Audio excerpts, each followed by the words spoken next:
Australia has a maths problem. 1 in 3 Australian students are failing to achieve proficiency in numeracy, according to 2024 NAPLAN results. That is worrying because maths is essential for daily life. Calculating the impact of your interest rates on your mortgage, or paying taxes, or just budgeting for that next family holiday. Maths is essential to all of those tasks. I'm Amy Hayward, the Deputy Program Director in Grattan's education team, and I'm here today to talk about what this means for primary schools. So, why primary schools? Maths is highly cumulative, so primary schools need to lay down strong foundations for future success in school and in life. And while a lot of time and attention has been paid to literacy by us at the Grattan Institute and others, maths has often, unfortunately, played second fiddle. We're hoping that will change. Today, we're exploring our new report, The Maths Guarantee, How to Boost Students' Learning in Primary Schools. It's a partner report to our previous Reading Guarantee research, and with it, we're hoping to put maths on the map, revealing the extent of the problem and providing a clear roadmap for transforming how we teach maths in Australian primary schools. I'm today here with my two co-authors, Nick Parkinson and Dan Petrie, Senior Associates in the Grattan Education team.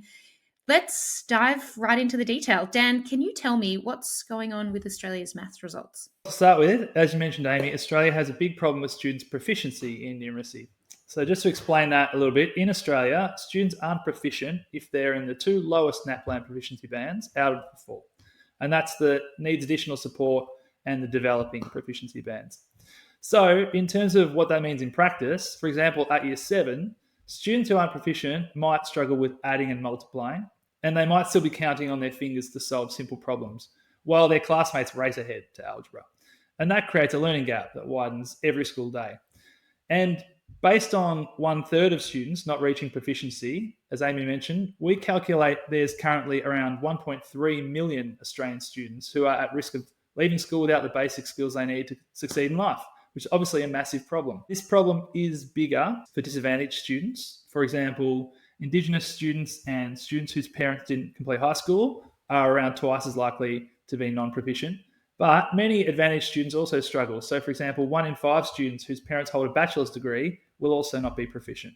At the same time as we have these proficiency challenges, Australia is lagging behind international peers in the share of students achieving excellence. For example, in the 2023 TIMSS tests, that's the Trends in International Mathematics and Science study, when we looked at the advanced proficiency level, only 1 in 8 Australian Year 4s were advanced. But that compares with 1 in 2 Singaporeans, 1 in 3 Japanese, and 1 in 5 English Year 4s. So we are not keeping up. Thanks, Dan. So it's great to get that picture into what are our overall results and what do they look like. But it does beg the question, why does that matter? And what's the impact for individuals? The reason all this matters is because of how low numeracy impacts on people's lives. So individual students with poorer numeracy are likely to have lower incomes, lower employment prospects, and worse social and emotional outcomes, such as greater likelihood of homelessness. But in addition, low numeracy skills do also impact national prosperity.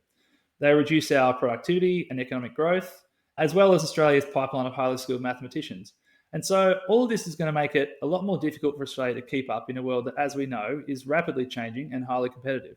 Great. So that is a worrying trend, certainly something that we should be concerned about.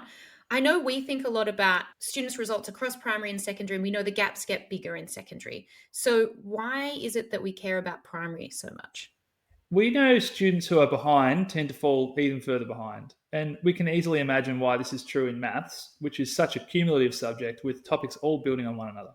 So, for example, students who struggle with addition and subtraction may go on to struggle with multiplication and division.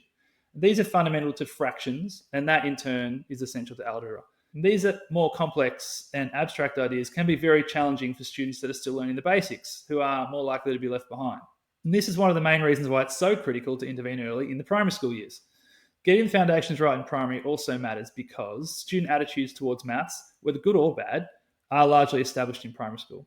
And there are some easy wins to be had in primary schooling. For example, by increasing the priority placed on maths and dispelling the myth that maths is easy to teach and doesn't really require any real depth of expertise, which in fact, actually the reverse is true. Okay, so you've convinced me maths is important. We should care about primary school students. The next question is, what does really great maths instruction look like? And I know, Nick, you've taken a look at the literature. Can you tell me what you found? I sure can. And Amy, if you'll indulge me for a moment, I just want to take a step back. You said the word effective. What does effective maths teaching look like? And I think in primary schools, it's important to describe what we mean by this word. One thing that we can forget is that actually students have a really limited number of hours in which to go from learning to count on their fingers to learning really quite complex things. We did the maths, it being a maths report, and let's imagine you were a primary school student and you had an hour of maths every day. You're not sick once, you don't have a school camp, you go to class every single day. Chances are you have only about 1,400 hours between when you're a bright-eyed 4 or 5-year-old walking through those school gates on the first day of prep, right through to that year 6 graduation day where people draw in markers on your polo shirt. Now that 1,400 hours, that's equivalent to about 9 months of full-time work for an employee. So it's really not much time. And what the upshot of this is that efficient maths teaching will be thinking about the most effective ways to induct students into the specialized knowledge of maths that it's really taken humanity millennia to accrue. Now, Amy, this is a really big task, but it's made much easier if students understand the science of how humans, including young children, learn. Can you give us an insight into what does this mean for success in maths and for teaching? What it means for success in maths is that there is a clear body of evidence, which is found time and time again, that the best way to help students learn new material in maths is through what's called explicit and systematic instruction. So what does that actually mean? It means that teachers break up learning into small, manageable chunks. They clearly explain maths concepts to students. They model worked examples and explain their steps out loud. So let's say that we're together in a class and we're learning to add fractions. The teacher might first explain some key vocabulary, and then they might model an example of how to add fractions on the board, perhaps using something like a number line to help students' understanding. They would guide students through practice questions, which look similar to the one they've modeled, and provide immediate corrective or affirmative feedback, so students know if they're on the right track. Often a way that this is done is using things like mini whiteboards, which are small whiteboards that students complete a question on and hold to their chest at the same time, so teachers can scan the room to see who's got the question right, identify any misconceptions, and figure out if they might need to do another explanation or more questions, or if most of the students have got it and they're ready to move on. One, students are nearly always responding accurately, so they're nearly always adding fractions correctly, but it's still laborious for them. They need more practice to build their fluency so they can get faster at adding fractions and start to do it automatically and effortlessly. Now, it's important to remember this is just part of a whole sequence. We'd come back to adding fractions periodically so that students get more opportunities to embed it in their long-term memory and retrieve it from their long-term memory. And we also would have opportunities for students to apply that knowledge to novel and unfamiliar context, whether that be some more tricky application tasks or using adding fractions in more complex maths later down the line. So what we can see from that, Nick, is that it's quite complicated what we're asking teachers to do. They need to be able to know the maths, they need to know what students might find difficult, and they need to be able to respond in the moment, and then give lots of opportunities for practice. We've done a new survey of 1,745 teachers and school leaders across Australia. I'm curious to know, what did we find? And is this great practice common practice in Australian primary schools? Our research found wide variation in how maths is taught. Fewer than half of teachers said that at their school, teachers agree on the most effective way to teach maths.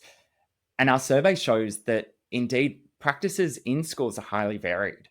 So just 54% of teachers said that their school had lesson plans that cover the primary school curriculum, and only 42% said that they used agreed textbooks or lesson materials as part of a whole school approach. This is worrying because what we know is that maths is highly cumulative and students need to progress and be shepherded on a journey that's well sequenced. It's hard to do this without coordinated materials. We've also talked about the importance of a lot of practice. The worrying thing from our survey is that more than half of teachers said that maths is not a timetabled subject at their school. And this can mean that it's sometimes the first thing to go, particularly if a teacher might not feel confident with maths. Talking about confidence, Nick, we did find some concerning results in our survey about primary teachers' confidence with maths. Can you tell us about that? This may not be surprising given what we've talked about in terms of maths teaching in primary schools not being as straightforward as it might seem. Although most primary teachers are maths teachers, not all have the maths confidence the skills, or the training to teach it well.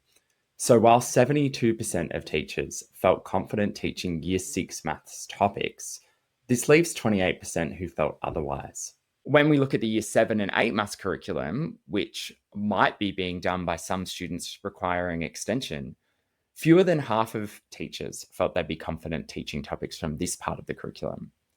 This is troubling because high-quality research finds that there is a strong association between how teachers feel about maths and their own maths skills and the learning progress that students make in maths. When teachers have to stand in front of the class, if they're uncertain about maths, it makes it harder for them to provide clear explanations, address misconceptions, do modelled answers on the fly, or work through students working out to figure out where they might have made an error. It's not fair on the teachers to ask them to do this if they're not confident, or their students. And so this really makes the case for much more support. That's a really good point about support, and we will get into what support we think is necessary in terms of our recommendations, but I want to first touch on what we've also seen in terms of great practice happening in the case study schools that we profile in our report. Dan, can you tell me what we found when we got the chance to look inside these schools? We visited 7 schools, and they showed us that there are many schools that are using exceptional teaching practices across Australia, and they also showed us what it would take for every school to get there. Our schools represented quite a diverse slice of Australia. The 7 schools were across 3 states in government, Catholic and independent sectors. They were in metropolitan and regional areas, and they were in disadvantaged and advantaged communities. Despite those diverse contexts, the schools did have a lot of common systems that supported consistently high quality teaching across the whole school. They had dedicated time for maths teaching, generally timetable for at least an hour a day. The schools had buy-in from all the teachers to their explicit and systematic teaching of maths, and that was generally with a shared instructional model. They had appointed school leaders who were resourced and dedicated to improving teaching practice, usually with an equal focus on literacy and maths, and that might include, for example, coaching. They had well-sequenced and comprehensive curriculum materials shared by all the teachers. In some cases, schools developed those materials themselves, but some schools adopted high-quality materials that were available publicly or through school networks they were part of. Our schools also had rigorous assessments to monitor student learning progress and to screen for students who are at risk of falling behind and who would need extra support. And they were generally using external benchmarked assessments as part of their overall schedule. And lastly, they had systematic approaches to building teachers' capability in teaching maths. So that variously included shared reading or professional learning, classroom feedback and coaching, and common planning time that was often used for detailed discussions about student data and specific teaching practices they might want to adopt. So if you're a teacher that's used to planning on your own, all this coordination that these schools are using is a big shift in practice. And school leaders across the country are going to need a lot of help to put these kinds of systems and practices in place. So that's why we think there's a lot more support that can be provided to schools by governments and their Catholic dioceses also. So let's talk about some of that support. Our report sets out a 10-year maths guarantee strategy, and we recommend 5 specific areas that we think government should work on. The first is setting more ambitious targets for student learning in maths. The second is giving teachers specific and practical guidance on how to teach maths most effectively. The third is giving them the tools of the trade. So that is high quality curriculum materials, catch-up support programs, and assessments. The fourth is giving them the PD so that they've got that expertise in how to teach maths really well. And the fifth is closer monitoring and stronger school reviews. So it's an ambitious reform agenda, but we think it's achievable. Once fully established, the cost of the reform package should be about $152 million per year, or about $67 per primary school student. So many of these reforms actually are inspired by 2 countries or systems, Singapore and England, and we were lucky enough to visit both of them as part of this research. And what's interesting is both of them have taken this coordinated approach to really thinking about how do we lift primary school maths instruction across a whole system. Now, the report is long, there's a lot of detail, and we don't have the time to get into it all, but I just want to focus on a couple of reform areas. And the first one I'm interested to talk to you about is guidance. So Nick, can you talk to us in a bit more detail? What did we say about guidance in this report? We're calling on governments to lift their game on guidance. Just 1/4 of leaders we surveyed said that the government provides them valuable advice on how their school can improve maths teaching. We did a scan of public-facing guidance provided by governments to primary schools on how they can better teach maths. What we found is that sometimes this guidance is inconsistent and it's not aligned to the evidence base. It's easy to see how we got here. In maths teaching, our goal is for students to apply maths flexibly to novel scenarios, but guidance has sometimes conflated the ends with the means. What this means is there's been a tendency to encourage teachers to primarily teach maths through games and activities. These can be fun at the end of term, but there's a real risk that if games dominate class time for maths, students are not thinking sufficiently about the underlying maths, nor getting the practice that they need to become accurate and fluent in the foundational math skills that they'll need to apply maths through later parts of school and in life. We're calling for detailed national guidance on how to teach primary maths. National guidance that's based on high quality, rigorous research. This should be led by the Australian Education Research Organisation with input from researchers and practitioners. This has been done in other countries. Both England and Singapore provide their teachers much more detailed guidance on how to teach different parts of the maths curriculum. And importantly, the Australian guidance needs to be practical. So it should include suggestions for how to teach gateway skills in primary mathematics, advice on prioritising different parts of the maths curriculum, recommended assessment schedules, and do not do lists of ineffective practices. Thank you, Nick. Now, another big part of our recommendations is focused on teacher and school leader professional learning. We really want to dial up the investment through micro-credentials and setting up something called Maths Hubs. Dan, can you tell us what both of these would involve? Both of those initiatives you mentioned are based on existing initiatives in England at the moment. Micro-credentials are based on England's set of courses called the National Professional Qualifications.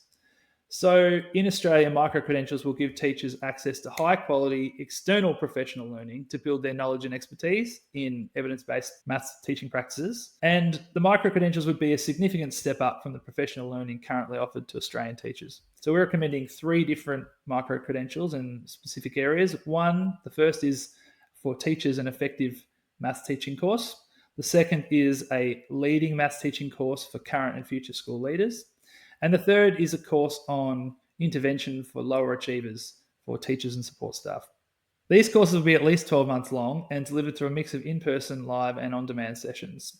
They'd align to the national guidance on effective practice in maths, which Nick mentioned earlier. Thanks for that detail, Dan, on micro-credentials and that set that we're recommending. The second initiative in professional development that we want to talk about was Maths Hubs. What are Maths Hubs? The Maths Hubs are at demonstration schools, which would be working in local networks of schools. So they provide the practical on-the-job training that we know is really important for teachers. Teachers in the network will be able to visit the Maths Hub to observe high-quality practice firsthand at a school that excels. And also, the Hub schools will partner with a smaller selection of schools in their local network who need more specific support to improve maths teaching and student learning at their schools. One other area that I really wanted to talk about was assessment. So we're calling for new research on effective maths assessment, as well as a mandatory early years numeracy test. Nick, can you tell us about this? I sure can, Amy, and I'm so glad you asked. This was one of the most interesting parts of this project because there's such a wealth of high quality research that's been done about the importance of screening and assessing students in mathematics.